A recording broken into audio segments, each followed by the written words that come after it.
Hello, everyone. My name is Tazeen Khan, and welcome to this live stream broadcast brought to you by Cisco Secure and Talos. On any normal Monday, I'd ask how everyone spent their weekend to learn about their methods of relaxation, but I'm not sure that's the case for everyone today. Um, as you all may be aware, on Thursday, December 9th, a zero-day exploit in the popular Java logging library Log4j was tweeted along with a proof of concept posted on GitHub that targeted any applications running vulnerable Log4j code. Today on this live stream, we'll be breaking down the impact of this vulnerability, discussing why this is urgent, and insight into what we expect to see throughout the life cycle of this exploit. I'm joined today by my incredibly brilliant Talos colleagues, Matt Olney, Director of Threat Intelligence and Interdiction, Amy Henderson, Head of Strategic Communications, and Vitor Ventura, Senior Threat Researcher. So let's jump right in. Amy, as our strategic comms, can you share a little bit about this vulnerability and give us the lay of the land? Yeah, thanks, Taz. So late last week, Apache disclosed the vulnerability in the Log4j library. This library is used widely across many software platforms. So it is a big deal for all of us in the threat hunting and threat research industry. Since the disclosure and the patch release, we have seen the POCs released quickly. Threat actors are scanning for the vulnerability. We've seen escalations on exploitation attempts since Friday, including the Mirai botnet. And we expect this vulnerability to be long-lasting, specifically because the threat surface for this is so large. Vitor, I'm going to pass it off to you. You can give more details on why this is such a high priority for us. Thank you, Amy. Thank you, Amy. So this vulnerability exists in a logging library, which will be deployed in several different applications. Right, so this represents a big issue because it will be on the underlying of the applications, and it may not be detected at first glance. So the vulnerability in itself, and not without getting into much technical details, it exists because it allows developers to put any kind of information inside the log lines. But this can be also code. So what this means is that an attacker can actually send a request for this piece of code to be downloaded from its own server, allowing them to run malicious code on the victim's device. So hence, this is a really, really high risk vulnerability because of what it allows the attacker to do. Matt, do you have anything to add? Yeah, this is going to be super challenging for our customers to remediate and look at. What we have is a single vulnerability that exists in a key library that is used by vendors and developers all over the world. So companies are going to have to worry about their own in-house developed applications and patch aggressively there. But they're also going to have to be working with vendors across the board to determine, one, if the library is present, and two, if that library is in an exploitable condition. It's been pretty fascinating watching the telemetry coming in on the attacker side, where we're starting to see attackers put in these triggering conditions into all different points in emails, in web requests, trying to find something out there that will succumb to that exploit. I think we're going to be seeing like the echoes of this for a number of months to come as this shakes itself out. Yeah, it sounds like this has definitely been escalating throughout the weekend into today. Now, are you able to share how many attack vectors are possible here that people should be aware of? Yeah, I don't think we're going to be able to actually definitively say that. And I think that's one of the reasons why vendors across the board are being very careful as they analyze their own in-house products and their own purchased services, because you have to go through every line of code to understand how it's used, and it's difficult to express how widespread this is. But by way of example, one of the earliest ways that this was seen was actually in the Minecraft game, which is based on Java, uses those logging characteristics. So it's something as esoteric as that, but also key to a number of very high profile cloud services and end user products. Yeah, I think one thing to add here is vulnerabilities are not new, right? But we have to prioritize how we approach them. And what Matt said, this is very wide-reaching, right? The Kenna risk score for this vulnerability is actually a 93, and that puts less than 1% of their entire library of I think it's 165,000 plus vulnerabilities that they've scored as higher than this. So if you think about, a large scale of vulnerabilities we're dealing with, this one is at the very, very top of the risk score.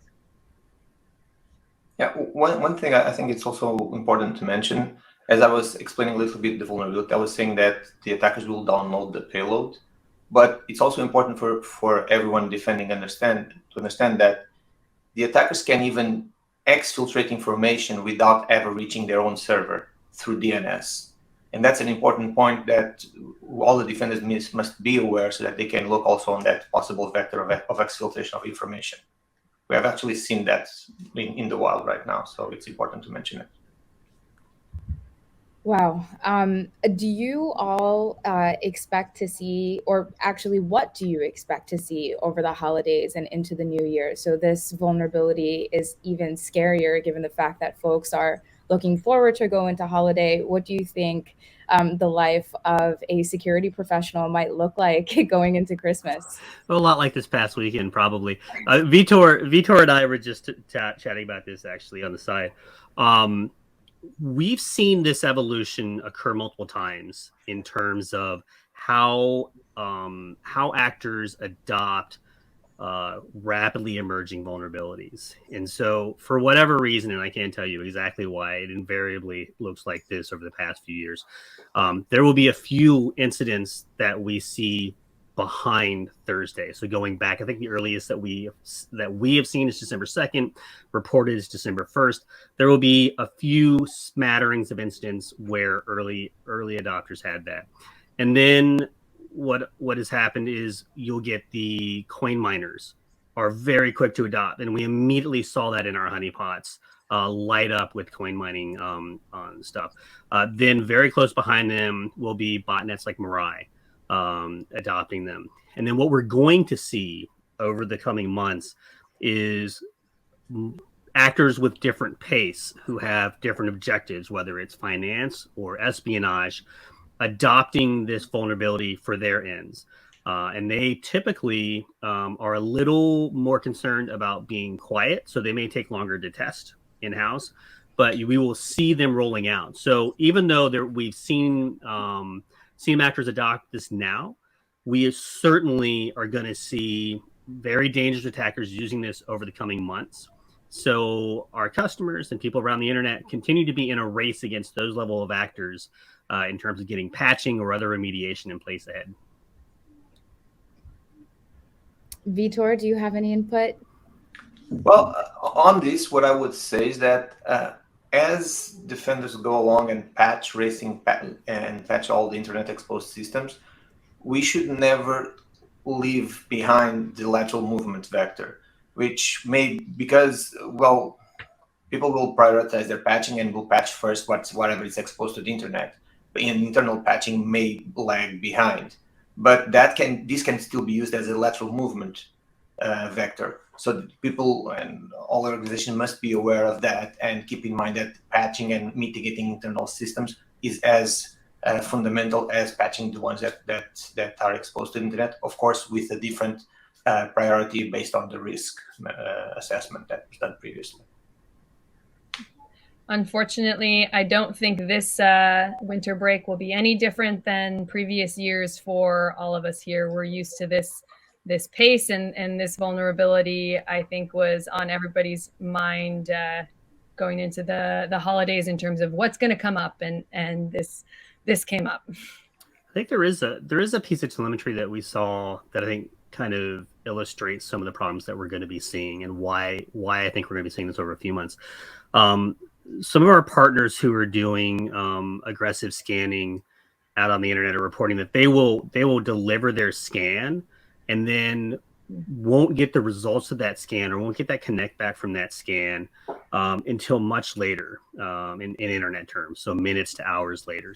And what that means is they delivered what would be an attack, but it wasn't processed until it got into internal systems that were handling the logs, checking the logs for various things. So there are aspects of this that aren't just internet facing systems, but also back end log processing systems that are often frequently hand built by defenders as they customize how they're looking for things, that are going to be showing up for months coming forward.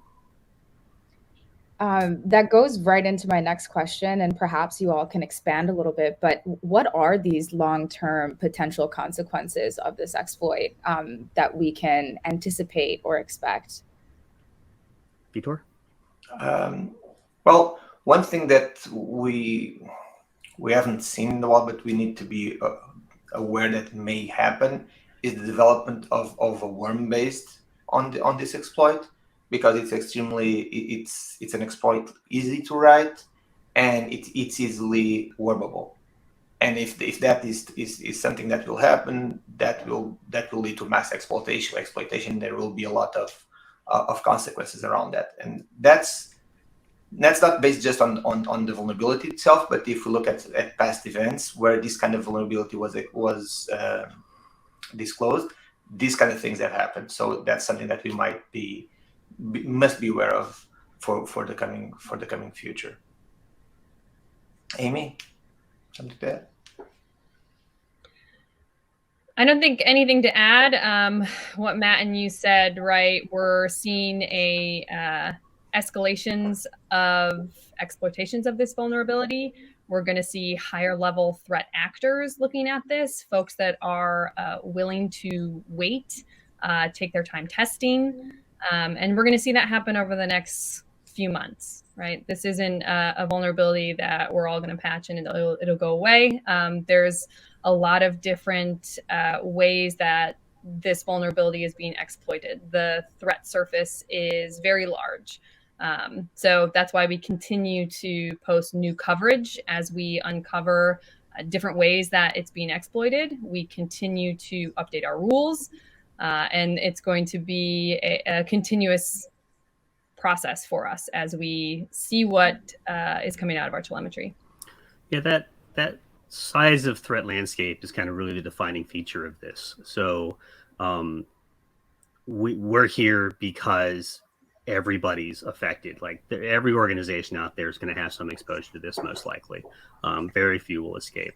But the fundamentals of security practices are still in play here. There's nothing technological about this development that changes the game in that way. So all of your internal process reviews, all of your lateral movement monitoring, all of your threat hunting, all of your exfiltration protections, all of your post-exploitation mitigation, all of your segmentation, all that is still valuable and in play. You're just, because this is happening so quickly, because it's so broad, is you are highly suspect that you're going to be in a situation where you're depending on those secondary defense mechanisms as opposed to blocking the attack outright. And that's kind of where we are right now. We're missing kind of that front layer of protection from this attack. Yeah, that is, thank you for sharing that, and especially taking us back to the fundamentals, right? That's always important to know, that we as an industry know that that is there to help us through any of these types of attacks. There are a lot of people that are still coming in, and I just want to reset the room a little bit. We are here joined by my amazing colleagues at Talos, and we've walked through the lay of the land of this vulnerability, and we've talked a little bit about its impact. And I think it would be helpful to walk through the what do we do now to help folks in the audience kind of get through this mitigation process. But to take it back a step, do you all mind sharing how folks can understand or know if they are vulnerable? And then we can go into talking about how they can protect themselves, etc. Vitor, you had some good analysis on this in our earlier discussion. So first of all, folks need to assess their environment. They need to understand if they have the vulnerability, if they are using that library, where it's being used, what's the exposure that they have. This is the perfect vulnerability to actually use a risk-based approach. because there are so many possible systems that are vulnerable, that you need to take a risk-based approach so that you can actually prioritize what you need to patch and to mitigate first. So that would be the first thing to do, is to assess your environment and know exactly what you have to do, so that you can then distribute your forces around and do the patching and the mitigations. Yeah, this is one of the situations where, for all that we're a product company, I believe that the people that you have to help you build your defenses are critical, and this is where that creativity comes into play and kind of adopting what is seen on the intelligence landscape. You're going to be in a situation most likely where you have vendors who are delaying patches or you're uncertain about its condition, and you need to be in a position where you can start isolating and putting in additional layers of protections and working with your defenders to understand what the risk is and how you mitigate that risk is key. And so having those traditional security foundations in place gives you those levers and mechanisms necessary to respond to this. This really is going to be a challenging period where you have to depend on your internal developers to appropriately assess their usage of this library to ensure that it is safe. And my guidance there would be, I have seen in my career in security, developers fail at this task. So if there's a way just to go ahead and patch and not say we use it safely, that is the safer path from that perspective. And then you're also going to have to be working with vendors directly. And so as those vendors, and they're all large vendors right now are kind of going through the process of evaluating their code base and trying to figure out what to say to you about what's going on, and being very careful and diligent on evaluating how they're using those libraries. And so as you go through, you need to adopt, okay, I have this piece. How do I protect myself with this piece in place? And every one of those risk decisions are going to have to be based on your environment and what protections you have in place. I think to add on to that, what makes this even trickier as well is this library is used, again, not only by your own internal developers, but across many software platforms. So you also have to take a look at your third-party platforms that are in your environment, your partners that are in your environment. Everyone is aware of this vulnerability right now, but talk to your partners, right? Talk to your vendors. See what they're doing, make sure they're patching.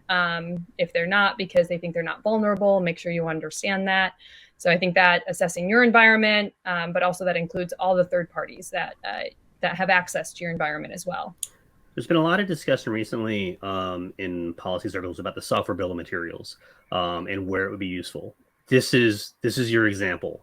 If every one of your devices came with a list of all the libraries that they used, it would make it easier for you to make these risk-based decisions. So as we move forward in the security world and we're looking at adopting software bill of materials, this is the kind of thing we're talking about, where understanding risk can only happen when you're informed about what your exposure is. And that's where these things come into play. That makes me feel a lot better about the hours I have put in developing a list of bill of materials. So I'm glad that this hopefully can help folks out there. So I know we talked about the third-party vendor landscape a little bit, but can folks assume that they're protected from their security products, or is that a false assumption to make right now? Didn't quite understand the question. Are you saying, are they protected from vulnerabilities in their security products? Yes. Oh, no, never assume that, right? So always like everything that you have that's a general computing piece of infrastructure, you have to treat as a potential risk. Like, that's the right way to approach it. So whether it's your word processing software or your antivirus software or your accounting software, whatever it is, you have to account for its safety. So certainly you need to be engaged with your vendors to be like, are these safe? Are they patched? Do I need to do something? Is there mitigations in place that I need to take to protect myself?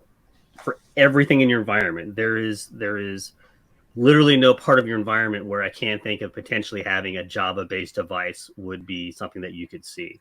So yeah, look, work aggressively with your vendors to kind of get to that point. What difference? Go ahead, Vitor. Sorry, I was just going to say this brings us back also to some of the basics.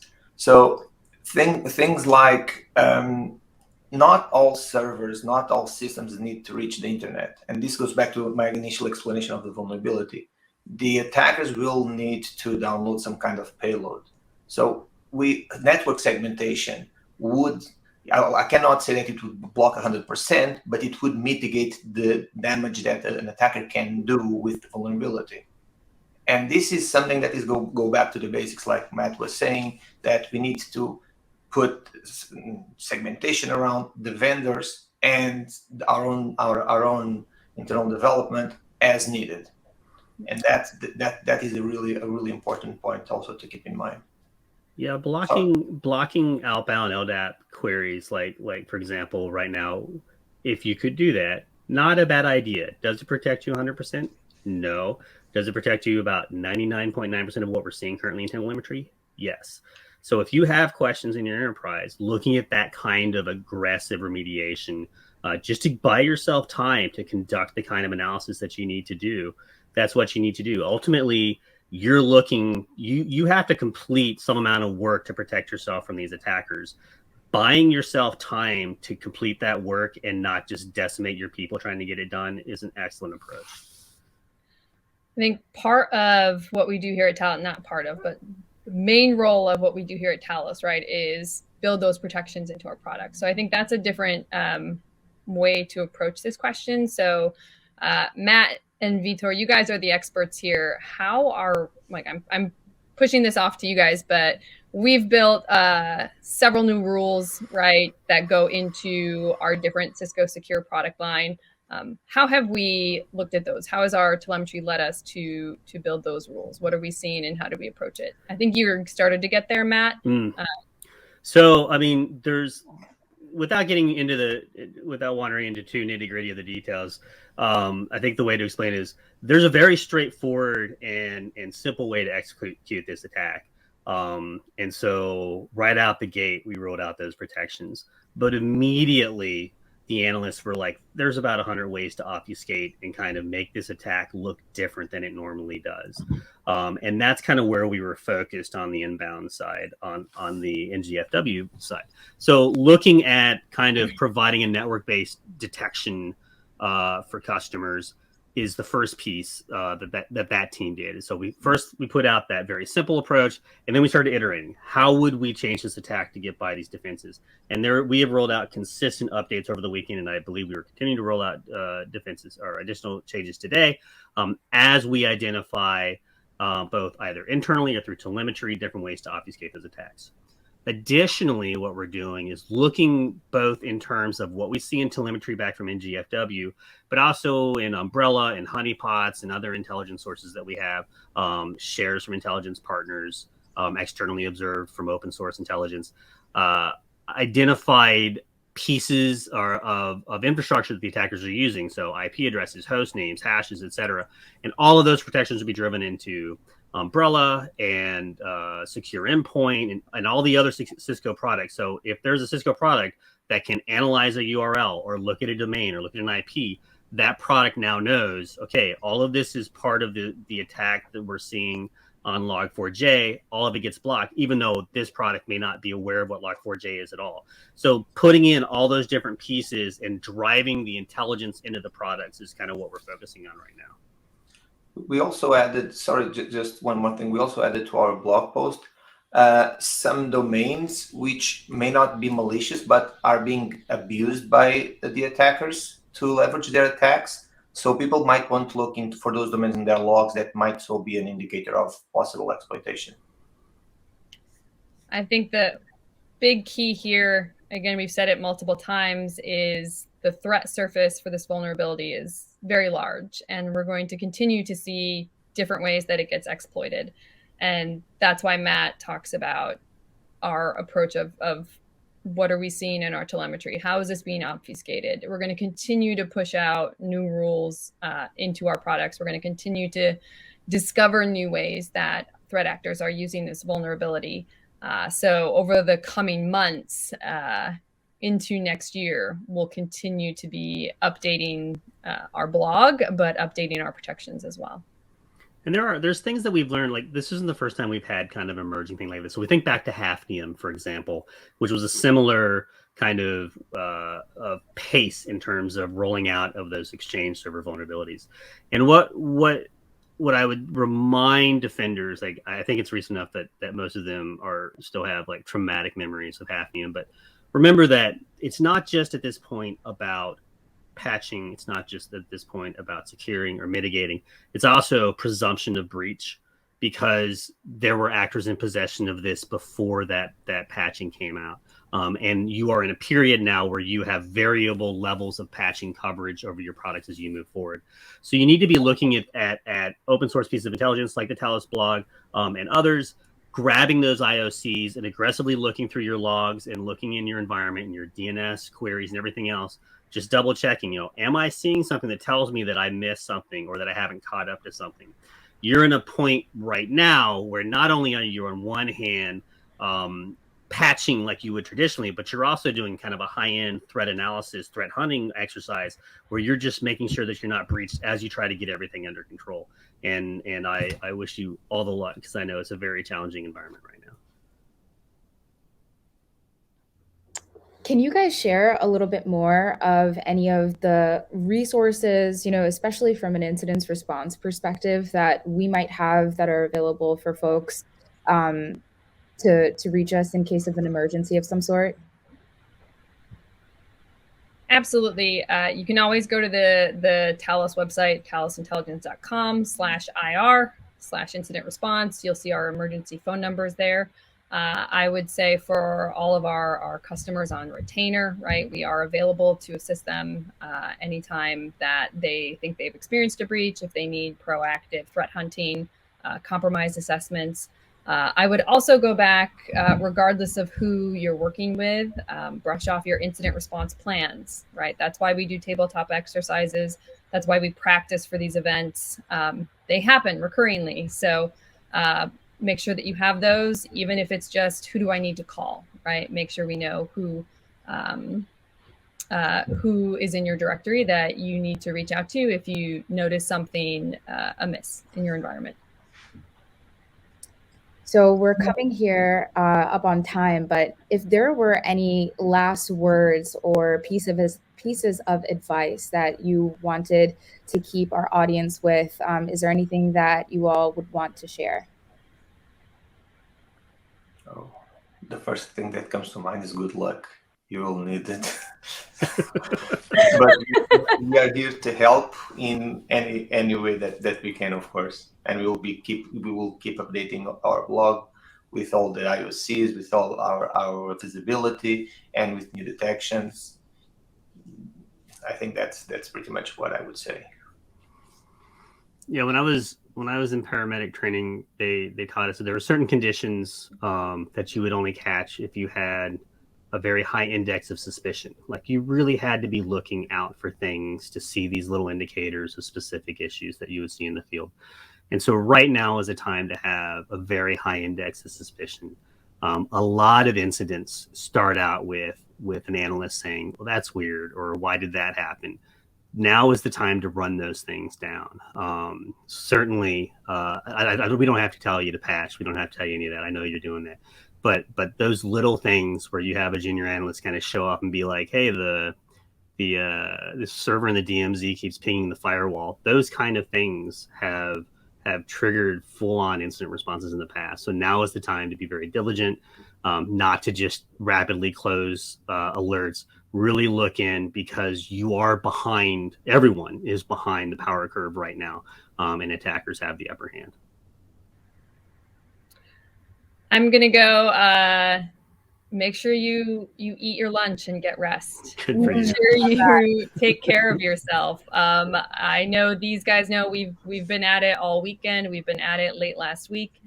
But you need to take care of yourself as well, and just know that the community is in this right now. Every single vendor, every single partner. We're all deep in this right now. So there's a lot of information out there. We're trying to keep our customers as up to date as we possibly can with updates to the blog. When we see something, we'll include it in there. So keep track of what's coming out and get some rest.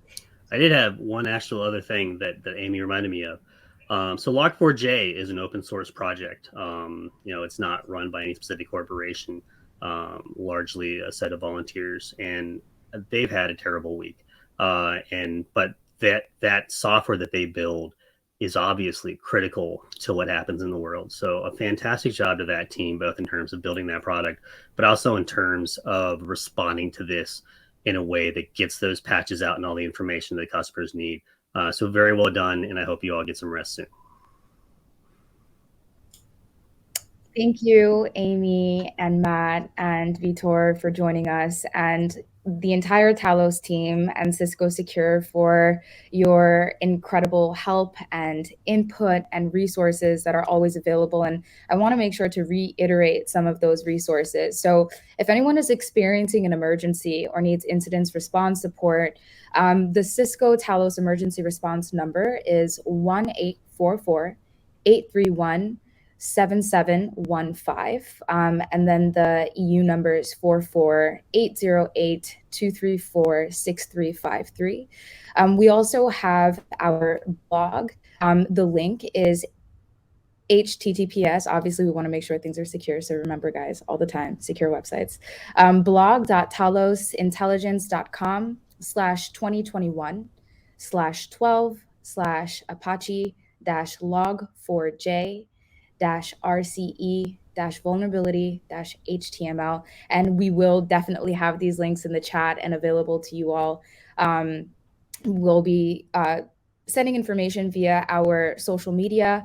And like everybody said today, please take care of yourselves. This is the time to definitely keep your alerts on high, but your community close, right? Cisco has an incredible community. I know folks are tapped into a myriad of different places, but we are all available at any time that you need, and we're here to support you. Thank you again for everybody that's joined us. Like I said, the team's been working around the clock. So be compassionate, be gentle, be helpful to one another, and reach out to us if you need anything. Once again, my name is Tazeen Khan, and this was a live stream between Cisco Secure and Talos.